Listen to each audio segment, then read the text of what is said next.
कि आपने इतना इंतजार किया, समय से बैठे हैं, थक गए, पानी चाय पिलाई नहीं पिलाई?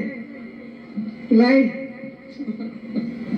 ठीक है, मैं आपको ज्यादा कष्ट नहीं दूंगी। आज धूप भी बहुत है, खास तौर से मेरी बहनों को घर जाना पड़ेगा, काम करना पड़ेगा, तो मैं जल्दी जल्दी बात करती हूँ।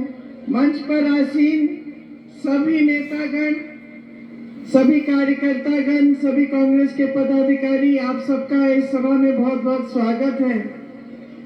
देखिए, चुनाव आ गया है तो कुछ देश के बारे में बड़ी बातें हैं, वो भी मैं आपको बताना चाहती हूँ, और आपके क्षेत्र के बारे में, आजकल की जो राजनीति है उसके बारे में बताना चाहती हूँ। तो सबसे पहले तो आपको जानना चाहिए कि आपका जो क्षेत्र है, रायबरेली का क्षेत्र, इसका एक बहुत महान इतिहास रहा है हमारे देश में। स्वतंत्रता का आंदोलन एक तरह से यहीं से मजबूत हुआ, क्योंकि यहाँ के किसानों ने अंग्रेजी साम्राज्य के खिलाफ एक आंदोलन किया, और जब आपने यहाँ आपके पूर्वजों ने आंदोलन किया और मोतीलाल नेहरू जी, जवाहरलाल नेहरू जी को इस आंदोलन के बारे में पता चला, तो वो यहाँ आए और इस आंदोलन में आपके साथ शामिल हुए, और इसी तरह से आपके बीच और हमारे परिवार के बीच में एक रिश्ता स्थापित हुआ। और उसके बाद आपने कई न्याय की लड़ाइयाँ लड़ी।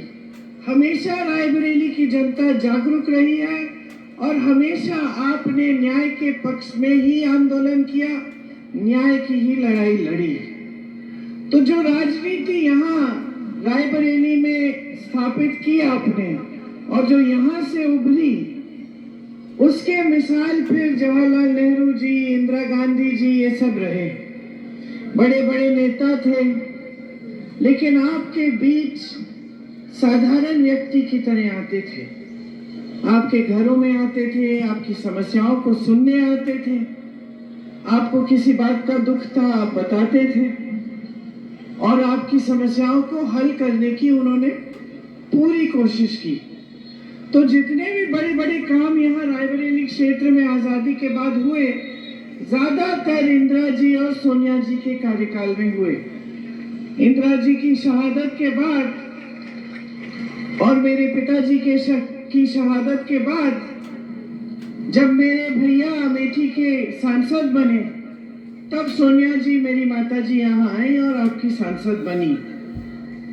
तो जो विकास आप आज देखते हैं, जो बड़ी बड़ी सड़कें आपके क्षेत्र को पूरे देश से जोड़ती हैं, जो एनटीपीसी जैसे बड़े कारखाने हैं, रेल कोच का कारखाना, जो एम्स का अस्पताल है, ये सारी चीजें या तो इंदिरा जी के कार्यकाल में शुरू हुई या सोनिया जी के कार्यकाल में शुरू हुई। तो यहाँ की बड़ी तरक्की हुई, और तरक्की इसलिए हुई क्योंकि यहाँ पे जो राजनीति स्थापित हुई वो एक जवाबदेही की राजनीति थी। मतलब कि कितना भी बड़ा नेता था, चाहे प्रधानमंत्री न रहा हो, वो हमेशा आपके सामने जवाबदेही को ध्यान में रखता था। मतलब अगर आपको लगता था कि कोई ऐसी समस्या है जो हल नहीं कर रहे हैं, आप डांट भी सकते थे। उसके बाद पूरे देश में पिछले 10 सालों से जो राजनीति हावी हुई है, उसमें कोई जवाबदेही नहीं है। क्यों? क्योंकि एक धर्म पर आधारित राजनीति बन गई। मतलब कि उनके नेताओं को, भाजपा के नेताओं को यह एहसास हो गया कि आपको धर्म के नाम पर गुमराह करके, आपके घरों में आके दुर्दुलिया करके, आपसे वचन दिलवा के कि आप भाजपा को वोट देंगी, भगवान के नाम वचन दिलवा के अपनी सत्ता हासिल हो जाएगी।